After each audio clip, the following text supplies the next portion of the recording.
They say that if you listen closely on certain nights, when the wind moves through the canals of Xochimilco, just south of Mexico City, you can hear the sound of children's laughter, or perhaps their cries. Some locals insist they have seen small hands reaching from the dark water, or faces peering from beneath the lily pads, pale and lifeless. But it is not only the drowned who linger there.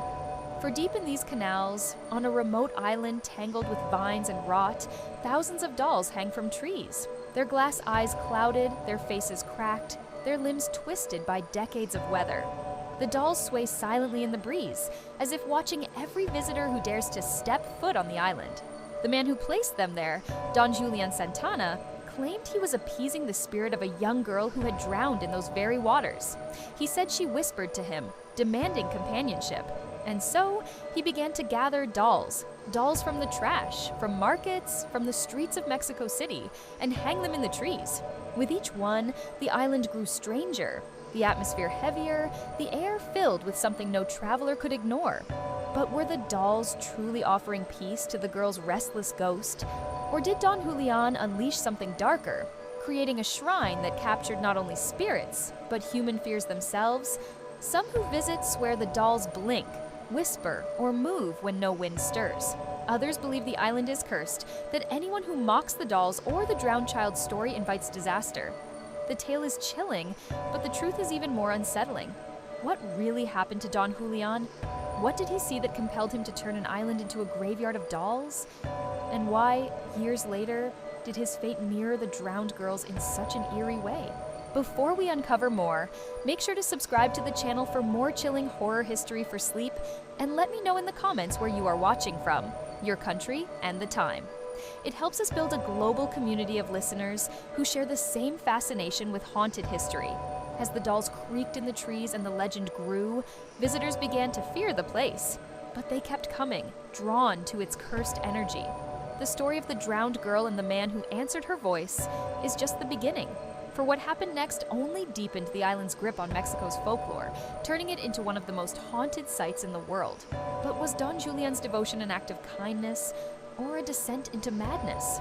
And what price did he pay for listening to the whispers of the dead? Don Julian Santana Barrera was not a man people remembered for grand gestures or wild ambitions. Born into a modest family, he lived quietly, away from the chaos of Mexico City.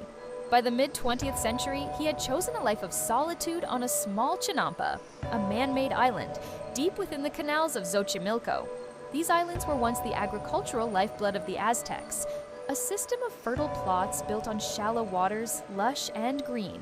But by the time Julian arrived, many were abandoned, overtaken by weeds and the silence of the marsh. It was here, in this isolated world, that his fate was sealed. One day in the 1950s, the story goes, Julian stumbled upon the body of a little girl. She had drowned in the canals near his island, her small figure tangled in the reeds. Some versions of the legend say he tried to save her, but she was already gone. Others claim she was never found at all, that Julian only believed he had seen her ghostly form beneath the surface. But in every telling, it was the same. The spirit of the drowned girl lingered, and she would not leave Julian alone. Soon after, he found a doll floating in the murky water. Its plastic arms were outstretched, its hair matted, one eye missing. For Julian, this was not a coincidence. It was a sign. He believed the doll belonged to the girl, that it carried part of her restless spirit. To honor her, to quiet her whispers, he hung the doll in a tree on his island. Perhaps, he thought, it would protect him from her wrath. Perhaps it would give her comfort in the afterlife. But one doll was not enough. Julian claimed the girl's voice haunted him, calling out in the dead of night, echoing across the canals. He said she demanded more dolls, more companions, more offerings to keep her spirit from tormenting him. He obeyed. Whenever he traveled into town, he scavenged dolls from garbage heaps, begged them from strangers, or traded produce for broken toys. He brought them back, one by one, and tied them to branches, nailed them to walls, or strung them from wires. Their numbers grew until the island itself seemed alive, a forest of staring eyes and cracked smiles. Visitors who came by canoe thought him mad. They whispered about the strange man in the marsh who collected dolls like relics. But Julian never wavered. To him, the dolls were more than toys. They were guardians, protectors, and sacrifices all at once. Each figure carried meaning, a shield against unseen forces, an answer to the cries in the night. As the years passed, the island transformed into something grotesque. Dolls with missing heads dangled by their necks. Baby dolls without arms lay propped against the roots of trees. Some were scorched by the sun, their faces warped, their hair melted into clumps. Others were waterlogged, their plastic skin blistered and peeling. Yet each one had a place in Julian's ritual. Each one was a voice in the strange choir of silence he had built. And yet, the voices never stopped. Neighbors spoke of seeing Julian muttering to the dolls as if they were alive. Some swore they saw him praying at the water's edge, speaking to someone unseen. He told those who asked that the girl still visited him, still asked for more offerings, and that the dolls were the only way to keep her spirit calm. Over time, some began to believe him. Fishermen claimed they heard whispers when passing the island at night, words carried on the wind, too soft to understand but impossible to ignore. Others said the dolls' eyes followed them, shifting ever so slightly as they rode past. The island became known as La Isla de las Muñecas, the Island of the Dolls, and with each year the legend deepened. Tourists ventured into the canals, drawn by curiosity and dread. They brought Julian dolls of their own, leaving them as offerings to the girl, or to whatever else haunted that cursed place. The trees filled with even more figures, thousands of them, crowding every branch, every post, every corner of the tiny island. But there was something darker in Julian too. He had cut himself off from his family, from society, from the comfort of human contact. His world was the dolls, and the girl, and the whispers in the reeds. Those who knew him wondered, was he protecting himself from a spirit, or had he surrendered to madness? And then, in 2001, fate delivered a chilling twist. After nearly 50 years of collecting dolls, Julian, Ia's nephew, found him face down in the very canal where he once claimed the girl had drowned. He had died in the same waters, in the same place, swallowed by the marsh that had defined his life. For many, this was proof that the girl's spirit had claimed him at last. Others said the dolls themselves had demanded payment, their offerings no longer enough. Whatever the truth, Julian's death only sealed the legend. The island was no longer just his shrine. It became a cursed landmark, a place where the line between reality and nightmare dissolved. And to this day, the dolls remain, hanging, watching, waiting. But are they only silent witnesses to one man's madness, or do they hold something darker within? After Don Julian's death in 2001, the island was no longer simply a private sanctuary of one man's fears and rituals. It had already gained a reputation during his lifetime, but now it became something larger, a pilgrimage site for the curious, the fearful, and the desperate. Tourists arrived in droves, guided through the canals of Xochimilco by boatmen who shared the legend of the drowned girl, and the man who answered her voice with dolls. Some came with reverence, bringing their own offerings. Others came with mockery, treating the island as a spectacle. Almost all left with the memory of something they could not explain. The dolls themselves had taken on a sinister new life. Weathered by decades of sun, wind, and rain, they no longer resembled toys, but corpses. Eyeless sockets stared blankly into the sky. Tiny hands reached outward from tangles of vine. Some dolls were missing heads altogether, their torsos cracked and hollow. Others seemed to grin with mouths split wide, as if baring their teeth at anyone who dared to laugh at them. Visitors swore that when they stared too long into the dolls' faces, the faces shifted. Eyes seemed to blink, lips appeared to move. The stories grew until no one could deny the atmosphere that clung to the island like a fog. It wasn't just imagination. Tourists reported hearing whispers. Some said they heard the giggle of a little girl. Others claimed they heard their own names being called in the stillness, though no one was near. Guides insisted that the canal waters became unnaturally still when they approached the island, as if the marsh itself was holding its breath. More than one visitor described an overwhelming feeling of being watched by hundreds of eyes.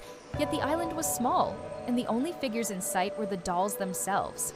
Some accounts were darker. In 2011, a group of friends visiting from Mexico City reported that one of them, a young man, mocked the dolls, tugging on their broken limbs and making crude jokes about Julian's obsession. On the ride home, the boat capsized in calm waters. Everyone survived except the one who had mocked the dolls.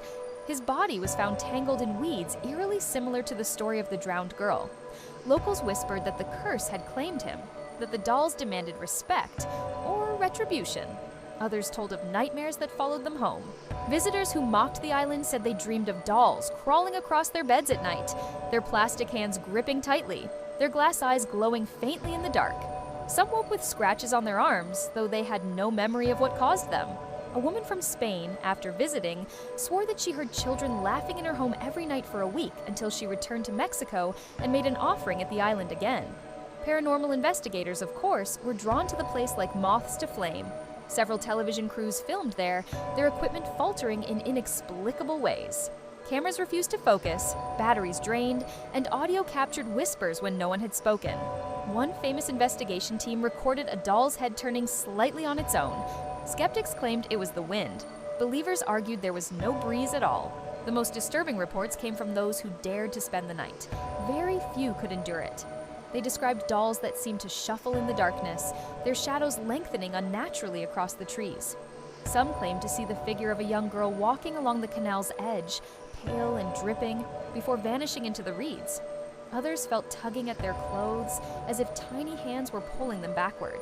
No one ever slept peacefully on the island. Even the caretakers who watched over the island after Julian Yes's death admitted that strange things continued to happen. They said they often felt someone walking behind them, though when they turned, no one was there. They heard splashes in the canal with no fish or boats nearby. They found dolls moved to different positions overnight, though no one had touched them. The legend of the drowned girl remained at the heart of it all. Many believed her spirit had never been appeased by the dolls, that instead of soothing her, the growing collection had only amplified her presence. Others argued that Julian himself, having died in the very waters that took her, had joined the haunting, his spirit bound forever to the island he created.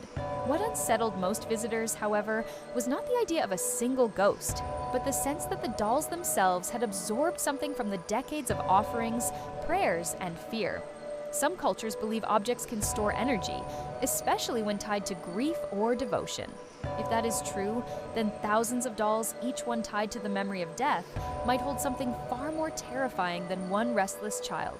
And still, they hang there, plastic arms outstretched, eyes hollow, a grotesque army of guardians or captors, waiting for anyone who dares to question them.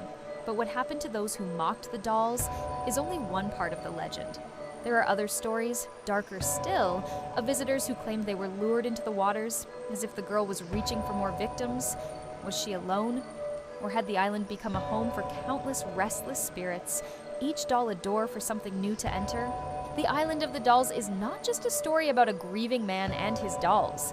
It is a living mystery, a place that refuses to let its legend die. Even after decades, the island continues to attract both believers and skeptics, each leaving with more questions than answers. Some believe the haunting is entirely psychological. The setting itself, a remote island lined with trees draped in hundreds of decaying dolls, is enough to set anyone's nerves on edge. Fear sharpens the senses, makes shadows seem alive, makes whispers seem louder. In this theory, Don Julian was not haunted by a spirit, but by his own mind, consumed by isolation and paranoia. His tragic death, occurring in the very waters where the girl had drowned, was a coincidence that cemented the legend. But for others, there are simply too many stories, too many strange events to dismiss. The voices, the whispers, the accidents, the nightmares. Could so many people imagine the same things? Or had Don Julian truly uncovered a thin place in the world, where the living and the dead brushed shoulders more often than we'd like to believe? One chilling theory suggests that the dolls are vessels, empty shells that spirits can enter. By collecting hundreds of them, Don Julian may have created not a sanctuary, but a prison for souls. Every doll on the island, cracked and eyeless, could be holding something far darker than the ghost of a little girl. The more dolls were added, the more voices joined the chorus. This might explain why so many visitors feel watched, why whispers seem to come from all directions at once, why nightmares follow them home. Another belief ties the island to Mexico's deep-rooted traditions of death and the supernatural. In Aztec mythology, dolls were sometimes used in rituals to trap or guide spirits.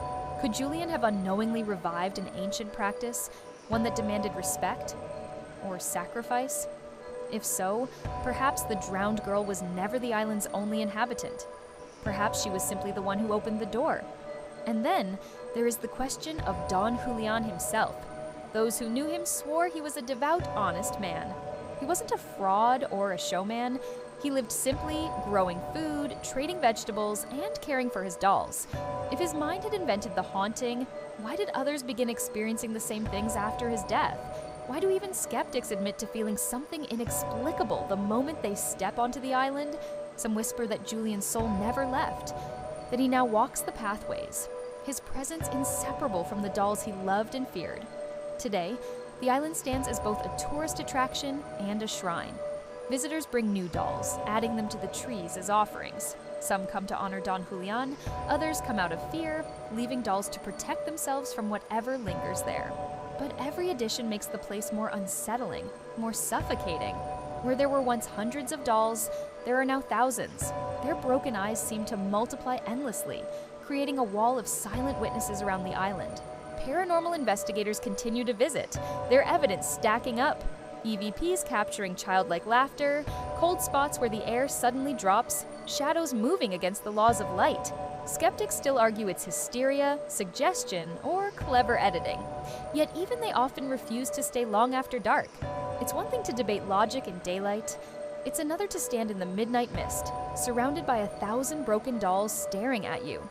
Perhaps that is the true power of the island. It doesn't matter if you believe or not. Once you step onto its soil, once you let those eyeless stares settle into your memory, the island clings to you. You remember the silence. You remember the feeling of being watched. And sometimes, just sometimes, you might hear a whisper at night and wonder if a piece of the island followed you home. Even among Mexico's countless legends, La Llorona, haunted convents, cursed haciendas, the island of the dolls remains unique. It is not a place of grandeur, but of simplicity. One man, one drowned girl, and hundreds of dolls. Yet its horror lies not in theatrics, but in atmosphere, in the uncanny reality of rotting toys suspended in trees, each one a silent reminder of death and devotion. So what do you believe? Was Don Julian protecting himself from a restless spirit? Did he trap something far darker in those dolls? Or did his lonely mind create a nightmare that others now keep alive? The answer may never be known, but if you ever find yourself in Mexico City, floating down the canals of Xochimilco, ask your guide to take you to the Isla de las Muñecas. Step onto its soil, look into the faces of the dolls, listen closely to the silence, and then decide for yourself. But remember, never mock the dolls, never laugh at them, because the stories say those who do may not make it home. So, would you dare visit the island of the dolls at night? Comment below with the time and country you're watching from, and tell us, would you be brave enough to face those staring eyes? Don't forget to subscribe for more haunted legends, because this is only the beginning.